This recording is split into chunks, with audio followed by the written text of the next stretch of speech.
Ilaalchatina ilaaltu tokko namaatti taate anaatu badee afamii sila bineensi na nyaate. Ilaalchatina ilaaltu tokko namaatti taate anaatu badee afamii sila bineensi na nyaate. Amma yaaltu gaafa yaalte atiyyuu garaa jabaatti dhiiga lolaaftee na baattee nan nuffine akka namaatti. Amma yaalu gaafa yaale abbaanuu garaa jabaata firriyyuu garaa jabaata. Dhiiga lolaaftee na baattee gatii guddaa natti baaftee jaalalli kee maali laata? Dirree rakkootaan si beeka gaafa hundumtuu na dhiise lafaan kufee sinna kaate sitaara na galfachiise.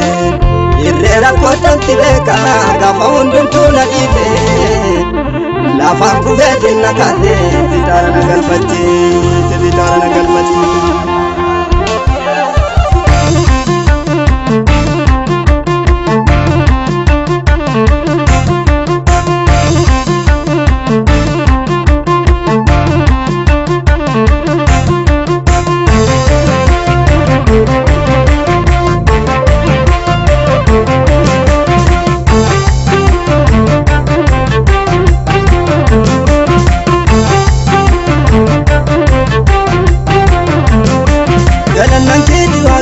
Galannan keeti ulfinnan keeti waaqayyo ulfinnan keeti kabanyan keeti waaqayyo kabanyan keeti ulfinnan keeti waaqayyo ulfinnan keeti galannan keeti ulfinnan keeti ulfinnan keeti.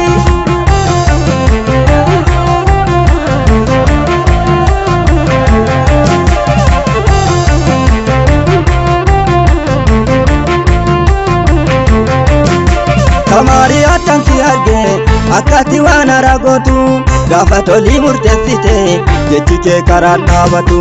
Kamari atansi arge akati wana ragotu gaafa tolii murteessite jechi kee karaan dhaabatu. Warra kakkumma na baafte adeenyuun faale yaasifte lamxii afur lafa kaafte Kamari abeela baafte. Warra kakkumma na baafte adeenyuun faale yaasifte lamxii afur lafa kaafte Kamari abeela baafte. Kamari aatan gargaare har'aan nu gargaaraa jira galata malee waaqayyo maasilaan naree waa biraa. Gulmaan kee narra danuudha moo'ii jiraadhu bara baraan kabajamii narratti ulfaadhu. Gulmaan kee narra danuudha moo'ii jiraadhu bara baraan kabajamii narratti ulfaadhu. Narratti ulfaadhu narratti ulfaadhu narratti ulfaadhu waaqa koo narratti ulfaadhu. Narratti ulfaadhu narratti ulfaadhu narratti ulfaadhu waaqayyo narratti ulfaadhu.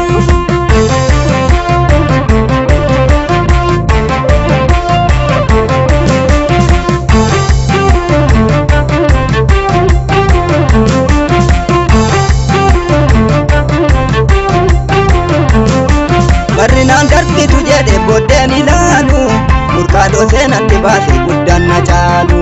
Barrinaan darbitu jedhe booddeen ilaalu murkaadhoo seenatti baase guddaan ni caalu. Dimbiriikkee gadarcaase Israa'eliin nyaachise mannaa waaqaa gadarcaase saba kakuu jiraachise. Dimbiriikkee gadarcaase Israa'eliin nyaachise mannaa waaqaa gadarcaase saba kakuu jiraachise. Gaafa beela'ee nan dhibne lafa onaatti haala koo laalle nan buune makka namaatti.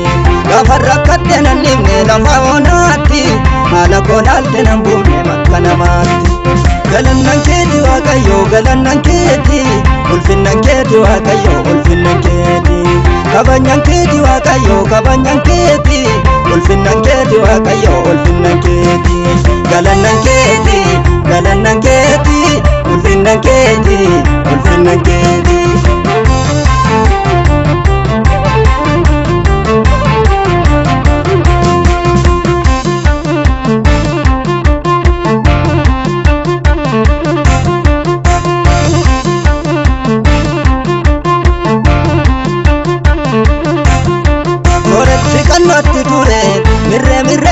gaafatu allayyaa qilillee keessa abiddaan gaafa gubatu sooressi qannootti ture mirree kan uffatu allayyaa qilillee keessa abiddaan gaafa gubatu iyyatti rakkataa ture harka namaa kan kajeelu ergamaa waaqayyoo dhufe fudhatee gaafa kajeelu maddii toloota firmaate inni harka namaa ilaalu isaa namni ajeeffate akka du'aatti madaalu maddii toloota firmaate inni harka namaa ilaalu isaa namni ajeeffate akka du'aatti madaalu galannan keeti waaqayyo galannan keeti ulfinnan keeti waaqayyo ulfinnan keeti kabanyan keeti waaqayyo kabanyan keeti ulfinnan keeti waaqayyo ulfinnan keeti galannan keeti ulfinnan keeti